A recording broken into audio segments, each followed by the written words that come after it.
Last time we spoke about the Dungan Revolt. Yes, it was a grand little side story that only encompassed something that should have required at minimum 3 podcasts, but I do try to do my best. Northwest China was a wild place, and multiple groups on the frontiers and other nations saw an opportunity when the Taiping Rebellion kicked off to try and rebel themselves.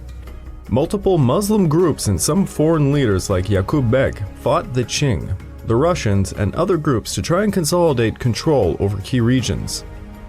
However, when the Taiping were finally quelled, the Qing sent Zhou Zongtang northwest to deal with the Dungan problem. Zhou Zongtang led a brutal campaign to reclaim Xinjiang, and he was successful, for a large part due to Muslim Chinese defectors. Now we need to venture back to the issue of Japan, China, Korea, and a truly stressful situation for our poor old friend Liang Jang. This episode is the Imo Uprising.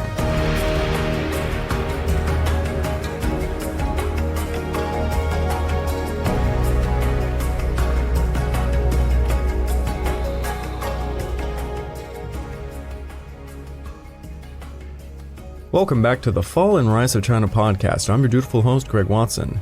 But before we can begin, I just want to remind you all that this podcast is only made possible through the efforts of Kings and Generals over at YouTube. Perhaps you want to learn a bit more about the history of Asia? Kings and Generals has an assortment of episodes on the history of Asia and much, much more, so go give them a look over on YouTube. So please subscribe to Kings and Generals over at YouTube and continue to help us produce this content by checking out www.patreon.com/kingsandgenerals. And hey, don't forget about our sister podcast over at the Pacific War Week by Week podcast, written and narrated by me. And if after all that you are still hungry for some more history, why don't you check out my personal channel, the Pacific War channel over at YouTube, where I'm just now finishing up my multi-part series on China's warlord era. Also, just a friendly reminder, I myself now have a Patreon account, which can be found at www.patreon.com/thepacificwarchannel. And my latest exclusive podcast episode there is on General Kanji Ishiwara, the mastermind behind the Mukden incident. Check it out, it would mean a lot to me. Before we start the podcast, I just want to mention something about the writing process at the moment. Initially, after the Taiping Rebellion, I thought I would write a single episode explaining the relationship between China and Japan and how we find ourselves in the First Sino-Japanese War. That turned into roughly 5 episodes that I've already written at this point. But then I had some people ask for me to write about the Dungan Revolt. So I went and I did that, as you've probably already listened to that podcast. And now more recently someone has asked that I do an episode on the Panther Rebellion. So I hope at this point I've already written it, and perhaps it'll come before this very podcast. But alongside all of that, I decided that it was necessary to cover another war, and I'm halfway through the series, and I think it's going to be a 5 to 6-parter, that being the Sino-French War. The only reason I'm bringing all this up is I think it might be a bit chaotic when it comes to which episode comes where, but rest assured, this series, I guess you would call it, on the relationship of Korea, China, and Japan, it will continue. It'll just kind of get sidestepped here or there. You know, like when you're playing a game and you don't do the main storyline and you just keep doing the side quests. So in a few episodes from now, we're going to be taking some side quests. That's all. The 1880s were an extremely turbulent time for China, Japan, and Korea. Each nation faced the very same anxiety, that of Western encroachment, the danger of colonization. Each of these nations would face challenges from the West, and this would affect all 3 of them and in turn their relations to another. There were leading figures in each nation that sought to cooperate together to resist Western colonialism. At the time, the greatest threat was Russia. The Russian Empire was beginning the process of building the Grand Trans-Siberian Railway. The railway would only begin construction in 1891, but by the early 1880s, settlers were being pushed east into Siberia, and discussions were being held to push the process forward. Now, when Japan pulled the sneaky maneuver of getting Korea to sign treaties acknowledging her independence from China, both Korea and Chinese officials were deeply concerned, and, well, no wonder why. Japan had kept pressing the buttons, and this was a major red flag moment. But the Chinese and Koreans had a multitude of problems at the time, taking up much of their attention.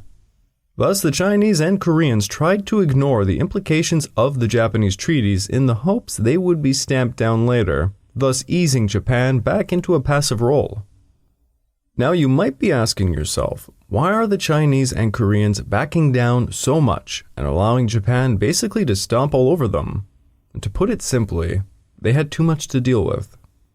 As you might remember, there was quite a lot of rebellions going on alongside the Taiping Rebellion. One of those was known as the Dungan Revolt of 1862 to 1877.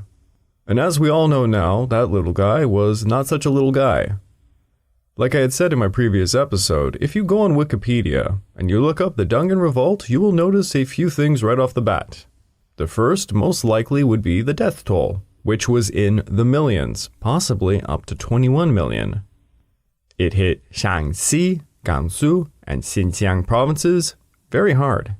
But alongside the death toll, you would probably notice, secondly, the participants listed, and it was extravagantly long, and it holds many surprising participants. We got the Ottoman Empire, the British Empire, the Russian Empire, the Uzbeks, and all of them had their hands in the Chinese cookie jar. While the Dungan Revolt is certainly a big one, it gets even bigger, much bigger. The Dungan Revolt basically was part of something called the Great Game. Now you're probably asking yourself, what game? The Great Game was this mashup of conflicts between mostly the British and Russian empires, over multiple territories spanning the Middle East and even Asia. They fought for numerous things. For example, the British believed the Russians had plans to invade India. The Russians thought Britain wanted to expand into Central Asia. This led to countless wars, such as the First Anglo-Afghan War of 1838, the First Anglo-Sikh War of 1845, the Second Anglo-Sikh War of 1848, the Second Anglo-Afghan War of 1878, and there's even more than that. There's a lot more. Now for China, this cultivated into the Dungan Revolt, which was influenced somewhat by Russians encroaching into Xinjiang province. From 1871 to 1881, the Qing dynasty and the Russian Empire were on the verge of a massive war over Xinjiang. Now, as I said at the beginning of the podcast, I'm literally pulling out my hair as I write this series because I did plan to write a single podcast explaining how the situation in Korea led to what is probably one of the most important wars in Asia, the First Sino-Japanese War of 1894 to 1895. But of course, it meant I was skipping over major events, such as the multitude of rebellions in China and, things involving the Great Game situation. And it was not just the Great Game situation. In the 1880s emerges another fantastic war known as the Sino-French War of 1884 to 1885, first involving Vietnam and France, and then China gets mixed in. So for now, we are going to stay the course about the Hermit Kingdom, but we are going to be coming back and talking about all of those side quests, as I had mentioned. Now, despite me continuously going back and writing about these events that people want to hear about, I probably can't hit them all. And whenever there is a situation where I can't hit a specific subject here or on any of the projects I'm associated with, just let me know. You can tell me at the Pacific War Channel Discord, or you can just leave comments over on my YouTube video. And perhaps I will, if I can't do it here, I'll do it on my Patreon account. As of now, I have been taking some requests on Patreon, and it resulted in the second episode I did, which is an episode on General Kanji Ishiwara, the mastermind behind Mukden. But if you have something specific in mind, go over to the Patreon and let me know. It'll eventually become an episode. Needless to say, these major events that were hitting China, they were hitting her at an extraordinarily bad time. There were major variables thwarting China from seeking a firmer hand against Japan when it came to Korea. China was waiting for things to simmer down a bit before they would confront the Japanese. And do remember, despite Japan's actions, they still represented the greatest possible ally against the looming Russian bear to the north, who were gradually expanding into Asia. The prospect of large numbers of Russians moving into East Asia concerned Korea, Japan, and China all the same. On top of this, the Russians began plans in 1882 to start a steamship line from Ukraine to Priamur on the coast of Siberia, and this also meant large development of Priamur. Korea had the great misfortune of being what one author called being a shrimp among the whales. The whales, of course, being China, Japan, and Russia. Korea had a long history of being fought over. In 661, the Japanese sent troops. Then the Yuan dynasty forces under Kublai Khan used Korea to try and invade Japan in the 1190s, and in the 1590s Hideyoshi invaded Korea. So Korea had this kind of unfortunate history of simply being stuck in the middle.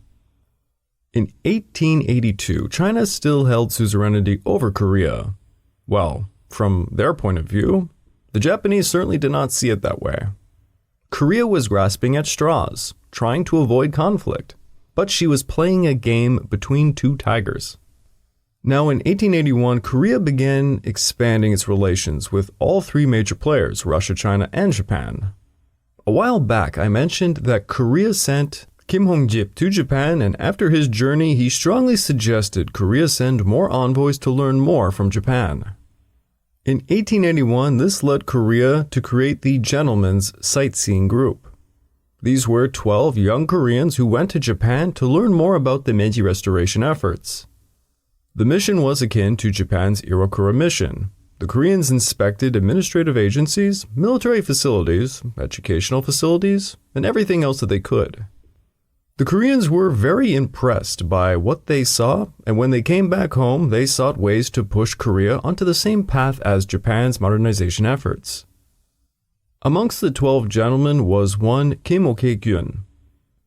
After the tour had ended, Fukuzawa Yukikichi, one of Japan's top liberal-minded intellects, arranged for Kimok Kiun to remain an extra 6 months at Keio University. Kimok Kiun's stay convinced him that the Meiji Restoration was the essential path for Korea to self-strengthen and to thwart Western encroachment. Now, Kimok Kiun will be a key player in many things to come, but I bring him up now just to signify the efforts of Japan to win over Korean officials. People such as Kimok Kiun began championing Japan as Korea's savior, and this prompted King Gojong to look to Japan for some assistance in modernizing, such as the employment of Lieutenant Horimoto Reizo, who trained the Pyeoljigun. But Japan was making inroads to circumventing China, and China was not sidling idly by. Liang Jang had emerged probably as the most influential person in all of China by the 1880s. The Qing government authorized the man who was the Grand Minister for the Northern Sea, the Governor General of Jili Province, Commander of the Hui Army, Associate Controller over the Board of Admiralty, and Grand Secretary. And yes, China was continuing the practice of placing as many titles as they could upon a single man. But above all else, Liang Jang was responsible for Korea. As much as I have talked about Zheng Guofan's pupil, I have not really talked all that much about the man himself. Liang Jang dominated Chinese foreign policy for nearly a quarter of a century. He was 6 feet tall, and quite a lot of Western diplomats noted him to have a fine physique, a vigor to his nature, piercing eyes, a commanding presence, and a no-nonsense kind of approach. As a Qing official, he wore multicolored silk robes, a large triangular hat with the traditional three-eyed peacock feathers atop it. As noted by his mentor Zheng Guofan, Liang Jang possessed a bearing and manner of speech sufficient to bring men to their knees. Liang Jang was frankly a go-getter, as we say in the West. George F. Seward, a minister of the United States to China at the time, called him a giant among his fellow Chinese, and the best foreigners who have met him in affairs will not hesitate to accord to him intellectual powers, which would command admiration in any cabinet or council. Russia's Count Sergei Lilovich Witt, the architect of the empire's industrialization program for over 2 decades and a man not known to overstate others, said this of Liang Jang. I have met many notable statesmen in my career, and I would rate Liang Jang high among them. In fact, he was a great statesman. To be sure, he was Chinese, without any kind of European education, but a man of sound Chinese education, and what is more, a man with a remarkably sound mind and good common sense.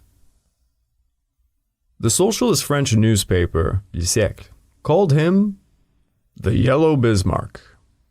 I particularly like that last one. Yellow Bismarck has a certain flavor to it, and I just happen to be a Bismarck fanboy. Liang Jang was Han Chinese, from 6 of 7 generations that had passed the imperial examinations and a scholar through and through. He passed the 3rd highest out of 4,000 other students for the highest imperial degree, and he built up the Hui army with the help of Zhang Guofan. He quickly became one of the most dominant military rulers in Chinese history. It was in fact his rule over the most powerful army in China that led to many of his appointments, as the Qing needed to try and rein him in somehow. He and Empress Dowager Cixi would have a long-standing relationship. Liang Jang aided her in installing her nephew as emperor in 1875, though in reality he would not actually rule anything. It would be Cixi, and Liang Jang was quite loyal to her. On the note of Empress Dowager Cixi, Liang Jang was criticized heavily for corruption, and indeed he became fabulously wealthy, although which Qing official did not. Yet I do not think you can point fingers simply at Liang Jang, as it was not just him but the entire Qing bureaucracy that was corrupt. A foreign employee under Liang Jang had this to say about him and the issue of corruption. The viceroy was a diplomat of worldwide fame, but to his countrymen, before the war, he was chiefly reputed as a great military and naval organizer. He was not nor could be that for the corruption, peculation, and nepotism, which infested his organizations, had their fountainhead in himself, and to the extent which was exceptional even for a Chinese official. He was himself enmeshed in the national machine of organized inefficiency. To him, also, it was a normal condition, and any other, had it been indicated, would have been incomprehensible to him. Thus, you have to understand at this time, the Qing dynasty's corruption was simply the status quo. Bribery was the normal source of political influence. The Qing salaries were insufficient, so all offices bribed and embezzled to make ends meet. To get anything done politically in China at this time, one had to bribe, whether or not it was for good means or bad. Liang Jang was no different. Liang Jang's activities were some of the largest in scope in China, and thus they would require enormous sums of money. Nonetheless, Liang Jang was Han Chinese, and the Manchu were never going to let a Han Chinese simply run the show. So even if Liang Jang had ideas about reform to stop the corruption, they would not allow him to do so, as it would put a Han Chinese in the driver's seat. And so Liang Jang was a master operator within the corrupt system of Qing politics. He had to grease the corrupt wheels of power, as they say. Unlike the Meiji Restoration, which took daring reforms backed by the general of Japan, Liang Jang had major shackles. Now, I know I probably have said this too many times before, but Liang Jang is one of my favorite characters of modern Chinese history. But he is also a terribly tragic character. One would call him a man before his time. He showed great foresight about how China could modernize, but was being hampered by the system. Yet despite all of this, he did an incredible amount to help modernize China nonetheless. He also never got a chance to really see the outside world until later in his life, unlike most of his Japanese counterparts. He would also take the lion's share of blame for many humiliations China would receive. Literally right until his death, he just kept fighting bitterly. Many champion those who do great feats during good times, but we often forget about those who lived in dire times and who struggled to do great feats. And Liang Jang was one of those. Now, as the man responsible for Korea, Liang Jang advised his Korean counterparts in 1879, "There is no human agency capable of putting a stop to the expansionist movement of Japan. Has not your government been compelled to inaugurate a new era by making a treaty of commerce with it? As matters stand, therefore, is not our best course to neutralize one poison by another, to set one energy against another? You should seize every opportunity to establish treaty relations with Western nations, which you can use to check Japan." This advice was carried to King Gojong, who in 1882 solicited Liang Jang to negotiate on Korea's behalf for a treaty with the United States. The Joseon-United States Treaty of 1882, or known as the Treaty of Peace, Amity, Commerce, and Navigation, would be signed in 1882, heavily influenced by Liang Jang. It was Korea's first treaty with a Western nation, albeit an unequal treaty. It established mutual friendship with the United States and mutual assistance in the case of attack. The treaty became the template for others, as soon Germany signed one in 1883, then Russia and Italy in 1884, and France in 1886. The idea obviously being Liang Jang was trying to bolster up Korea so Japan would not try to invade her. Now, despite the fact these treaties were intended to counterbalance Japan, they also indirectly undermined China. Combined with the Japanese treaties, they all worked collectively to shatter Korea's isolation and severed China's suzerainty over her. To be blunt, while China could continue to scream about how Korea was still her tributary, now a collective group of other nations saw her as being independent.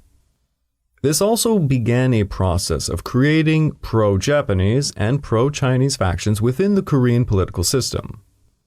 There were those who missed the times of the Dungan reign. They believed the current actions of Korea were unfaithful to Confucianism.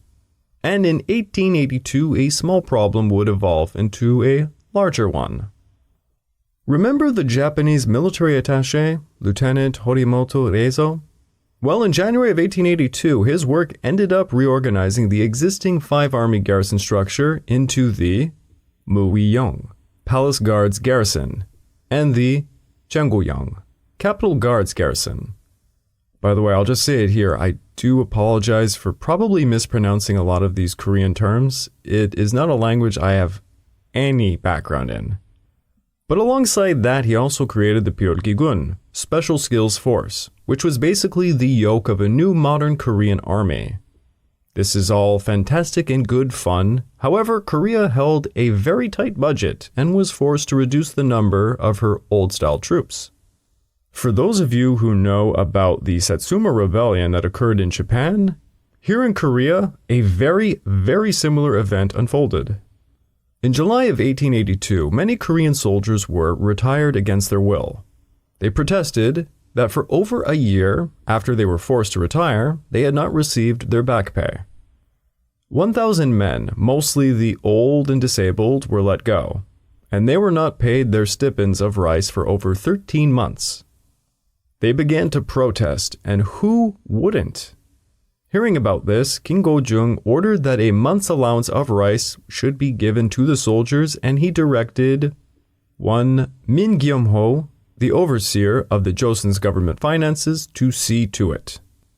Min Gyum-ho was the nephew of Queen Min, and that is a very important factor to this story, as the Min family would be seen as the culprits of some corruption. Well, Min Gyum-ho handed the job over to his steward, who sold the rice he had been given for the soldiers and used that money to buy millet instead, which was further mixed with sand and bran. The classic old case of embezzlement, as you might see, like cutting cocaine with baking powder back in the day. Well, the substance by the time it got to the soldiers had gone rotten, as you might imagine. It really pissed off the already pissed off protesting soldiers. So on July the 23rd of 1882, a riot broke out in Yujimbu. Pissed off soldiers marched upon the residence of Min Gyum-ho, who they suspected was the culprit swindling them all. Min Gyum-ho heard of the incoming rioters and he ordered the police to arrest the ringleaders and have them executed that very day. The rioters received word of these orders and they broke into Min Gyum-ho's home. By that point, he had actually fled, so they simply trashed his place. Without the man to exact their vengeance upon, the rioters marched to the armory and began stealing arms and ammo. Then they went to the local prison, overwhelmed its guards, and released the arrested ringleaders alongside other political prisoners. At this point, Min Gyum-ho was hiding at the royal palace. He panicked, and he ordered the army to quell the revolt. But by this time, the revolt was snowballing. The armed rioters then turned their attention to two different groups of people. The first were the Japanese, and the second were Korean progressives, aka the reformers who supported new changes for Korea, influenced heavily by Japan. A group of rioters headed over to Lieutenant Horimoto's quarters, where they grabbed him and took turns stabbing him to death. Another group of over 3,000 rioters marched upon the Japanese legation. Over at the legation were the ministers to Korea, Hanabusa, Yoshitada, alongside 17 staff members and 10 legation police. The legation was quickly surrounded, prompting Hanabusa to order all the documents within it to be burnt. As the smoke and flames increased, many of the legation staff used it as a cover to escape through the rear gate. The Japanese fled for their goddamn lives to the nearest harbor, where they took a boat down the Han River en route to Incheon. From there, they thought they would be safe, but Korean soldiers continued to hunt them down, and soon they were fleeing to another harbor, but this time the Koreans caught up to them. 6 Japanese were killed, with another 5 severely injured. The survivors got aboard a boat and made a break for open sea, eventually running into the British survey ship HMS Flying Fish, which took them in. The rioters certainly did not stop at the Japanese legation. On July the 24th, they took to marching upon the royal palace, still hunting Min Gyum-ho. They got their hands on Min Gyum-ho, killing him alongside a dozen high-ranking Joseon officials, including Hwang In-gun, Yi Cho-hung, the older brother of the Daewon-gun. It should be noted that while he was the brother to him, he was also publicly critical against his isolationist policies and could be seen as an ally to the Min clan. The rioters also hunted for Queen Min, intending to kill her as well. They saw the queen and the rest of the Min allies as the main culprits behind the corruption going on in the government.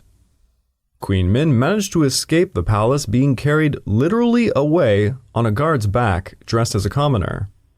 She fled for refuge in the home of Min Ung-sik in Changju of Chungcheong province.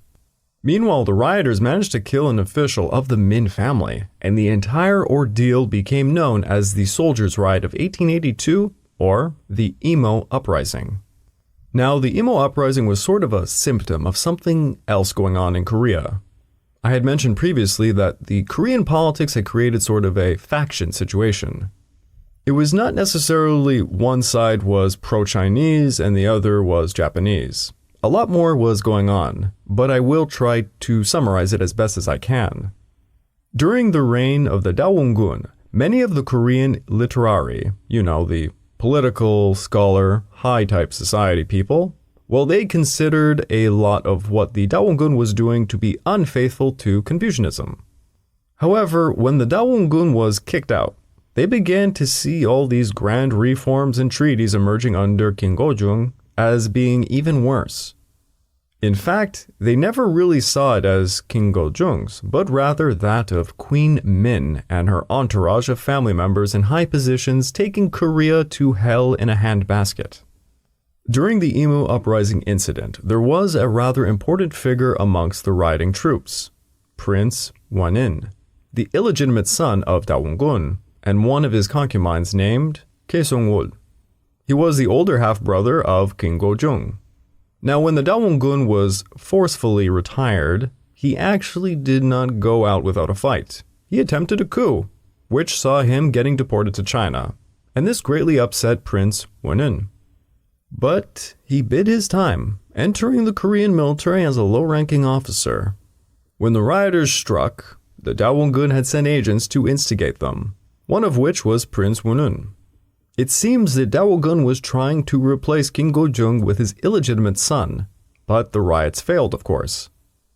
When they arrested the rioters, many of their leaders were executed, one of which was Prince Wunun. Who ordered his specific execution is unknown, but myth has it was the Korean politician Yin Yun-yong who was responsible. But there is also evidence he did so under direct orders from Queen Min and King Gojong. On October the 28th of 1881, he was poisoned to death while in prison at Jeju. The reason I bring up this minor part of the story is to highlight that there were serious efforts being made by political factions to usurp King Gojong and steer Korea into certain directions. The Daewongun clearly supported the rioters and their cause. In fact, it is known the Daewongun extorted the rioters specifically to bring down the Min clan and expel the Japanese. The Daewongun was very much in the China camp politically. King Gojong clearly did not support their cause, but he saw the writing on the wall. King Gojong asked his father to return to the palace, who promptly showed up with 200 of the rioters backing him up. King Gojong capitulated to their demands, one of which was to restore his father to power. King Gojong basically said this to his father when he showed up to the palace. "Put an immediate end to the wild melee, and I will give power over the small and large matters of government." And thus, the Daewongun was back in power, baby. His first order of business, as you might imagine, was to remove all the officials from office from the Min family. He even had his own brother executed because he was allied to them. At the time, it was believed Queen Min had been killed. Thus, he had a funeral process begun immediately for her. Now, in response to the killing of the Japanese officials, well, Japan was not too happy about that. The Foreign Office under Inoue Kaoru ordered Hanasuba to return to Seoul to hold a meeting with the senior Korean officials to get them to bring the rioters responsible to justice. If any more of these rioters were to attack the Japanese, Japan was going to bear military force against them, regardless of whatever the Korean government did. Inoue instructed Hanabusa that if he saw the Koreans making any attempts to hide the perpetrators and not punish them, or if they simply refused to comply with all of their demands, this would constitute a breach of peace and thus the IJA would be rolling in. Japan also sent an official letter to the Korean government with an envoy, indicting it for the crimes they had done to the Japanese and that of Japan. They might be sending forces to occupy the port of Cheonpulpo. Hanabusa, meanwhile, was instructed that if China or another nation attempted to mediate on behalf of Korea, he should refuse this. But to reiterate, nonetheless, that Japan still believed her relations with Korea were friendly and that they best restore that friendly relationship. Thus, Hanabusa went to Seoul with the IJA and IJN forces to protect him and other Japanese officials. Now, while Japan was doing all of this, in the background they were also calling up reserves for their military in advance, and Inoue Kaoru made sure to notify Western ministers in Tokyo they were sending the IJA and IJN forces to Korea to, quote, protect their citizens. Inoue strongly emphasized this was all in good faith and that their intentions were peaceful, but when the Americans offered to mediate, he declined this right off the bat, and that did not look good. As for the Chinese reaction, Liang Jang, who was in charge, had left his post just before the whole crisis had occurred, taking a leave of absence because his mother had just died. How fate tosses the dice sometimes. Thus, China's de facto foreign minister was left out of touch with Korea, and Korea did not have an official Chinese legation on hand. Li Shuchang, the Chinese minister in Tokyo, received word of the situation and he sent word back home. On August the 1st, Jiang Shushang dispatched 3 warships of the Beiyang fleet under the command of Admiral Ding Ruchang to Korea with the Qing official Ma Jianxiong to assess the situation. 4,500 Qing forces led by General Wu Changqing arrived and they quickly aided the Korean government in quelling the rioters, thus thwarting a full-blown rebellion. The Qing forces took control over Seoul, and this was the first time that China had militarily intervened in Korea since 1636, and it constituted a major departure in her foreign policy over Korea. Would this situation ignite a war between the Qing Empire and the Empire of the Rising Sun? I would like to take this time to remind all of you that this podcast is only made possible through the efforts of Kings and Generals over at YouTube. Please go subscribe to Kings and Generals over at YouTube and continue to help us produce this content by checking out www.patreon.com/kingsandgenerals.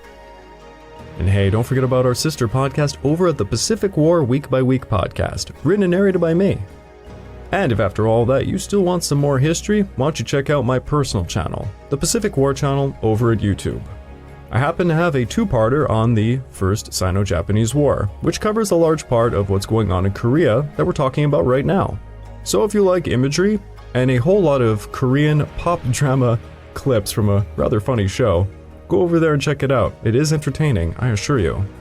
And just a friendly reminder, I also have a Patreon account, which can be found at www.patreon.com/the-Pacific-War-Channel. And the second exclusive podcast episode is about General Kanji Ishiwara, the mastermind behind the Mukden incident.